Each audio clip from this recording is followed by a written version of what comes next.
வாழ்க வையகம், வாழ்க வளமுடன். அனைத்து உறவுகளுக்கும் இனிய வணக்கம்.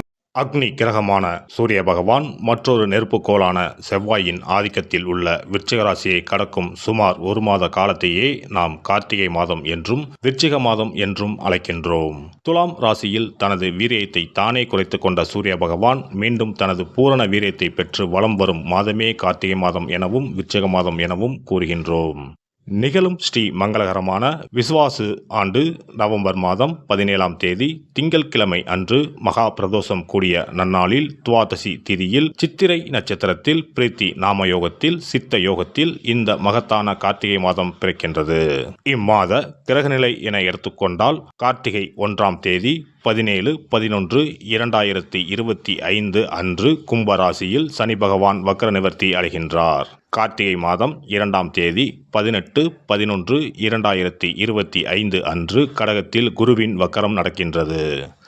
கார்த்திகை மாதம் 11ஆம் தேதி 27/11/2025 அன்று விருச்சிக ராசியில் சுக்கிர பகவானும், கார்த்திகை மாதம் 20ஆம் தேதி 6/12/2025 அன்று தனுசு ராசியில் செவ்வாய் பகவானும், கார்த்திகை மாதம் 20ஆம் தேதி 6/12/2025 அன்று விருச்சிக ராசியில் புதன் பகவானும் பயிற்சியாகின்றனர். இந்த கிரக அமைப்பினால் உங்கள் வாழ்வில் உண்டாகும் சுப மற்றும் அசுப பலன்கள் என்ன என்பதனையும், அசுப பலன் ஏற்படுமாயின் ராசிக்காரர்கள் செய்ய வேண்டிய பரிகாரம் என்ன, வழிபட வேண்டிய தெய்வம் யார் என்பதனை பற்றியும் விரிவாக காண்போம். பிறக்கப் போகும் இம்மாதத்தில் உங்கள் வாழ்வில் வளமும் நலமும் செல்வ செழிப்பும் பெற்று வாழ்வில் உயரிய நிலையை அடைய எல்லாம் வல்ல பெருமானை வேண்டி விரும்பி கேட்டுக்கொள்கிறேன். மகர ராசி அன்பர்களே, கார்த்திகை மாத கிரக நிலைகளை ஆராய்ந்து பார்க்கும் பொழுது மாத தொடக்கத்தில் உங்கள் ராசிநாதன் சனி பகவான் குடும்பஸ்தானத்தில் பலம் பெற்று சஞ்சரிக்கிறார். குருவின் பார்வையும் உங்கள் ராசியில் பதிகிறது. உச்சம் பெற்ற குருவின் பார்வை பதிவதால் மிச்சம் வைக்கும் விதத்தில் பொருளாதார நிலை உயரும்.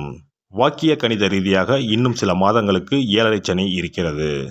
அதுவரை நன்மையும் தீமையும் கலந்து நடைபெற்றாலும் குரு பார்வை இருப்பதால் கவலைப்பட தேவையில்லை. பொருளாதாரம் தேவைக்கேற்ப வந்து திருப்திப்படுத்தும். புதிய ஒப்பந்தங்கள் மகிழ்ச்சி தரும் விதம் அமையும். மாத தொடக்கத்தில் குரு பகவான் உங்கள் ராசிக்கு 7ஆம் இடத்தில் உச்சம் பெற்று சஞ்சரிக்கிறார். குரு பார்த்தால் கோடி நன்மை. அந்த அடிப்படையில் பார்வை பலன் நன்மை செய்தாலும் கார்த்திகை 2ஆம் தேதி முதல் குரு பகவான் வக்கரம் பெறுகிறார். எனவே கொஞ்சம் பணத்தட்டுப்பாடு ஏற்படலாம். இருப்பினும் காரியங்கள் கடைசி நேரத்தில் கைகூடிவிடும். மாதத்தின் தொடக்க நாளிலேயே சனி வக்ர நிவர்த்தியாகி குடும்பஸ்தானத்தில் சஞ்சரிக்கிறார். உங்கள் ராசிநாதனாகவும் குடும்பஸ்தானாதிபதியாகவும் விளங்கும் சனி பகவான் வக்ர நிவர்த்தியாவது நன்மைதான். உடல் நலம் சீராகும். உற்சாகத்துடன் பணிபுரிவீர்கள். நண்பர்களும் உறவினர்களும் நம்பிக்கைக்குரிய விதம் நடந்து கொள்வார்கள். பொன் பொருட்கள் வாங்க போட்ட திட்டம் நிறைவேறும். புதிய திருப்பங்கள் பலவும் தானாக வந்து சேரும். கொடுத்த வாக்கை காப்பாற்றுவீர்கள். மாற்றினத்தவர்களால் கூடுதல் நன்மைகள் கிடைக்கும். சனி வழிபாடும் சனிக்கிழமை விரதமும் சஞ்சலங்களை தீர்க்கும். கார்த்திகை மாதம் 11ஆம் தேதி விருச்சிக ராசிக்கு சுக்கிரன் செல்கிறார். உங்கள் ராசிக்கு 5 மற்றும் 10 ஆகிய இடங்களுக்கு அதிபதியானவர் சுக்கிர பகவான். அவர் லாபஸ்தானத்தில் சஞ்சரிக்கும் போது தொழில் போட்டி அகலும். எதிரிகள் விலகுவார்கள். வருமானம் அதிகரிக்கும். கிளைத்தொழில் தொடங்கும் எண்ணம் உருவாகும். உத்தியோகத்தில் உள்ளவர்கள் விருப்ப ஓய்வு பெற்றுக்கொண்டு சுயதொழில் தொடங்கும் முயற்சியில் ஆர்வம் காட்டுவர். பொன் பொருள் சேர்க்கை உண்டு.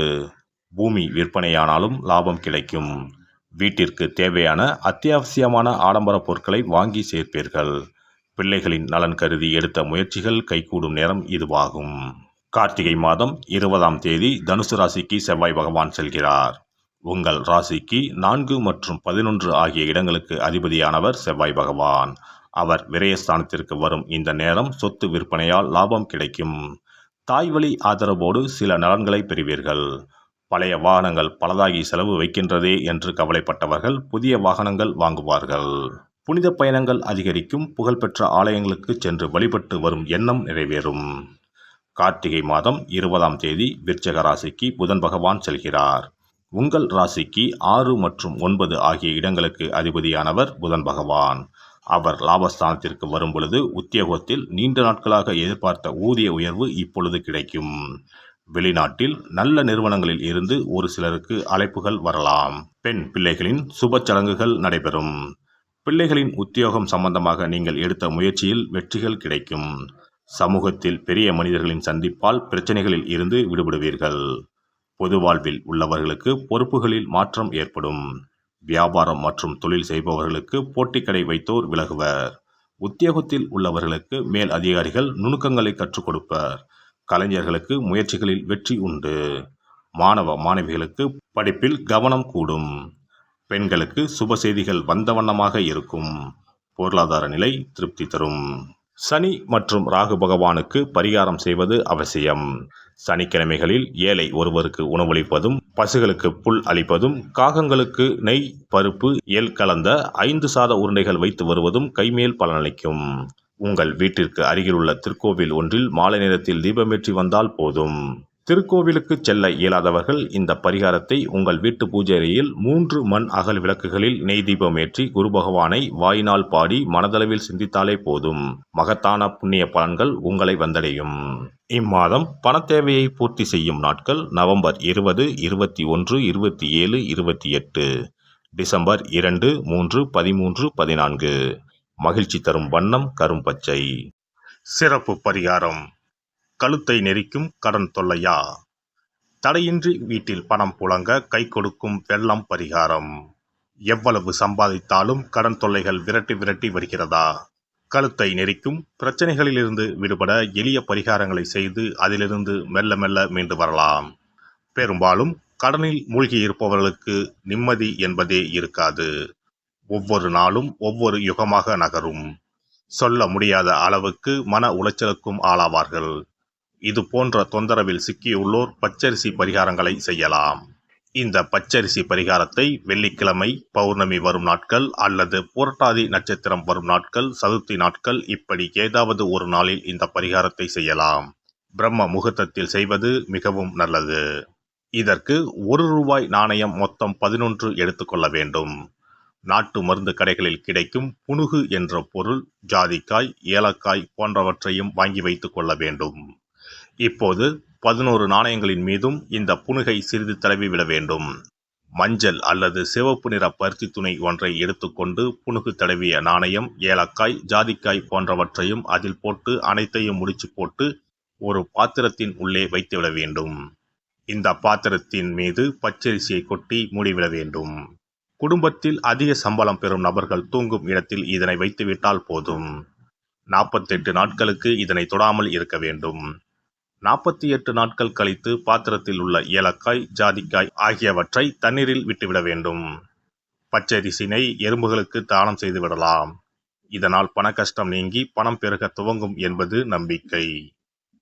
அதேபோல 27 மொச்சை கொட்டைகளுடன் சிறிது வெல்லத்தையும் எடுத்து உள்ளங்கையில் வைத்துக்கொண்டு ஓம் ஸ்ரீ மகாலட்சுமி தாயே போற்றி என்ற மந்திரத்தை 27 முறை சொல்ல வேண்டும். பிறகு ஒரு தண்ணீர் உள்ள ஒரு பாத்திரத்தில் மொச்சக்கொட்டை வெல்லத்தையும் சேர்ந்து கலந்து பசுமாட்டுக்கு தரலாம் அல்லது ஓடும் ஆற்றில் கரைத்து விடலாம். வாரந்தோறும் வெள்ளிக்கிழமைகளில் தொடர்ந்து 11 வாரம் சூரிய உதயத்திற்கு முன்பாக செய்து வரும்போது பண கஷ்டம் மெல்ல மெல்ல குறைய துவங்கும். அதே போல கடன் சிக்கலில் உள்ளவர்கள் பெருமாள் கோவிலுக்கு சென்று சனிக்கிழமை, புதன்கிழமைகளில் சக்கரத்தாழ்வார் சன்னதியில் துளசி மாலை சாற்றி 12 முறை வலம் வர வேண்டும். இதேபோல் 12 வாரமும் துளசி மாலை சாற்றி பிரார்த்தனை செய்து வந்தால் கடன் பிரச்சனைக்கு விடிவு காலம் கிடைக்கும். அதே போல அரச இலையை வைத்தும் பரிகாரம் செய்யலாம். அரச இலையில் மஞ்சள் பிள்ளையாரை பிடித்து வைத்து அதற்கு குங்கும பொட்டு, பூ வைத்து பூஜை அறையில் வைத்து தீபம் ஏற்ற வேண்டும். ஒரு வெற்றிலையை எடுத்து அதில் உங்களது கடன் தொகை எவ்வளவு என்பதையும் அந்த கடன் தீர வேண்டும் என்றும் எழுத வேண்டும். பிறகு வெட்டிவேர் ஒரு துண்டு, நெல்மணி 1 ஸ்பூன், 2 அருகம்புல் போன்றவைகளை வெற்றிலையில் வைத்து மஞ்சள் பிள்ளையாரின் முன்பு வைத்துவிட வேண்டும். இப்போது பிள்ளையாருக்கு தீபாராதனை காண்பித்து கடன் பிரச்சனை சீக்கிரம் தீர வேண்டும் என்று பிரார்த்தனை செய்து கொள்ள வேண்டும். இப்படி வாரம் வாரம் வெள்ளிக்கிழமையில் வழிபட்டு வரும்போது பலன் கிடைக்கும். எந்த ஒரு பரிகாரமாக இருந்தாலும் முழு மனதுடன், முழு நம்பிக்கையுடன் செய்தால் மட்டுமே பலன் கிடைக்கும். எல்லாம் வல்ல இறையருளால் நீங்களும் உங்கள் அன்பு குடும்பமும் உடல் நலம், நீலாயுள், நிறை செல்வம், உயர் புகழ், மெய்ஞானம் ஓங்கி வாழ்க வளமுடன். இந்த வீடியோ பதிவு உங்களுக்கு பிடித்திருந்தால் லைக் பண்ணுங்க, கமெண்ட் பண்ணுங்க, ஷேர் பண்ணுங்க, மறக்காம சப்ஸ்கிரைப் பண்ணுங்க, பக்கத்துல இருக்கிற பெல் பட்டனை கிளிக் பண்ணுங்க. நன்றி, வணக்கம். ஓம் நமச்சிவாய. சிவாய நம.